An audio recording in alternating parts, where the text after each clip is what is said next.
महाराणा प्रताप, एक योद्धा की अमर गाथा।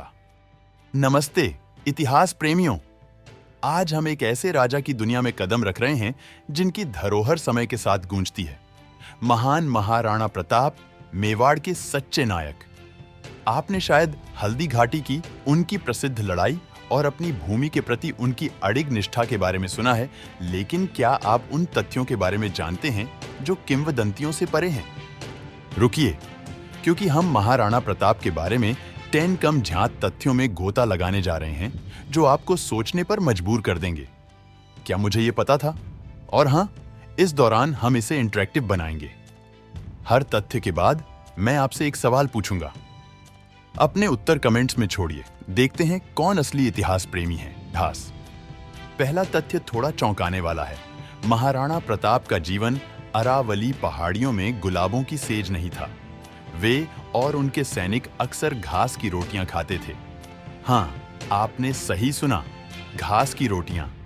ये रोटियां गेहूं से नहीं बल्कि जंगल में मिलने वाली जंगली घास से बनाई जाती थी। सोचिए, जब आप अपनी साम्राज्य के लिए लड़ रहे हों तो आपको थोड़ा घास भी खा लेने में कोई बुराई नहीं होती है ना?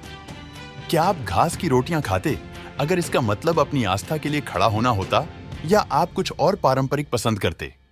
मुझे तो लगता है कि इसके साथ बहुत सारा चटनी चाहिए होगा।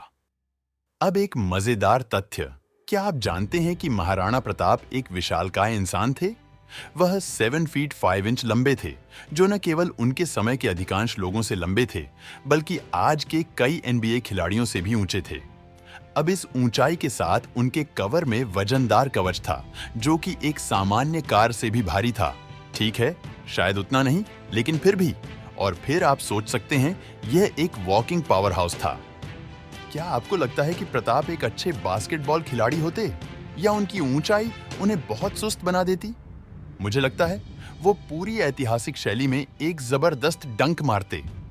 शक्ति की बात करें तो चलिए चेतक के बारे में बात करते हैं, जो महाराणा प्रताप का वफादार घोड़ा था।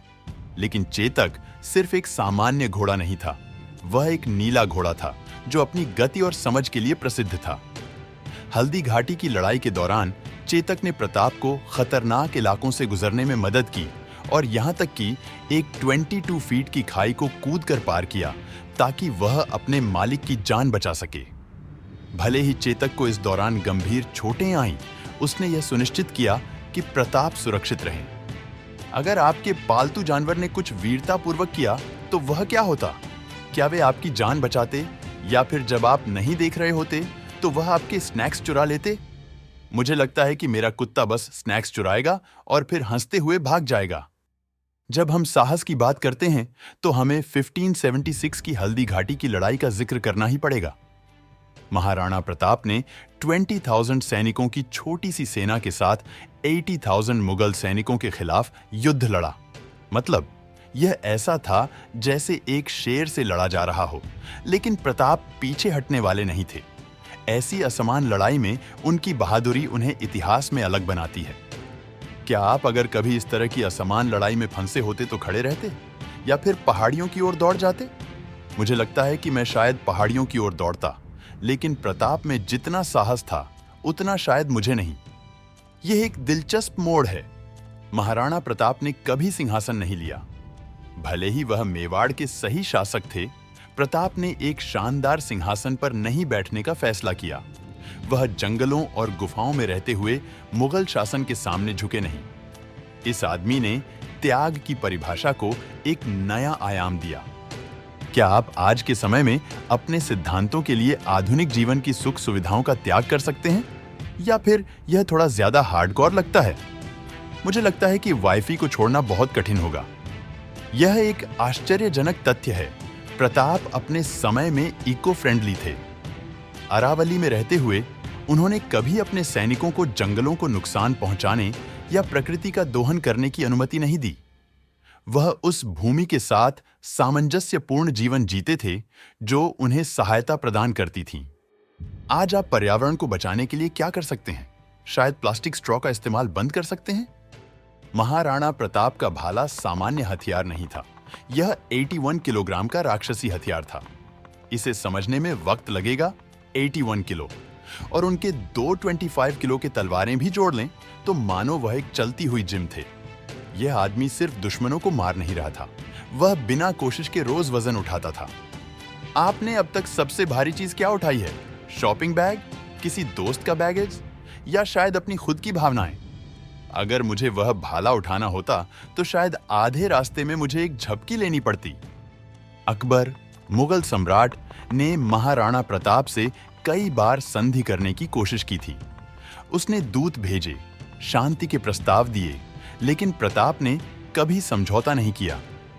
वह अपने सिद्धांतों पर अडिग थे, भले ही ऐसा करना आसान होता।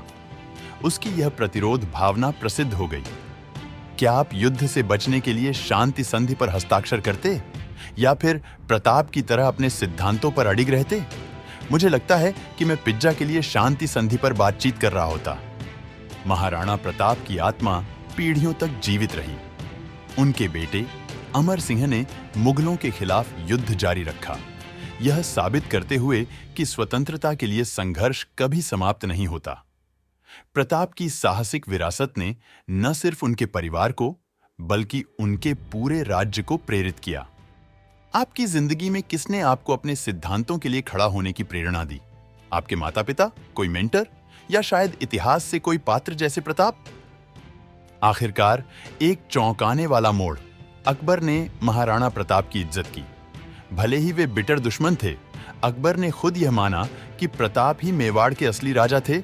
यह आदमी असली राजा है, भले ही वह सिंहासन पर नहीं बैठा हो। अब यह तो सम्मान की बात है जो सबसे शक्तिशाली सम्राट से मिली। क्या आप अपने दुश्मनों का सम्मान हासिल करना चाहेंगे, या फिर अपने दोस्तों का प्यार, या फिर दोनों अच्छा रहेगा? महाराणा प्रताप शायद दोनों ही हासिल कर चुके थे, इसलिए आज भी उन्हें एक किंवदंती के रूप में याद किया जाता है। घास की रोटियों से लेकर युद्ध में वीरता दिखाने तक, महाराणा प्रताप का जीवन इस बात का उदाहरण है कि सच्चे योद्धा क्या होते हैं।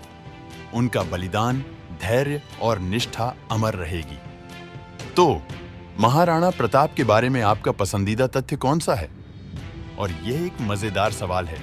अगर आपको युद्ध में जाना हो तो आपकी युद्ध पुकार क्या होगी? मेरी शायद कॉफी कहां है? अपने विचार कमेंट्स में साझा करें और अधिक ऐतिहासिक योद्धाओं की कहानियों के लिए लाइक, शेयर और सब्सक्राइब करना न भूलें। अगली बार तक प्रेरित रहें, जिज्ञासु रहें और याद रखें, महानता लग्जरी में नहीं बल्कि सही के लिए खड़ा होने के साहस में है।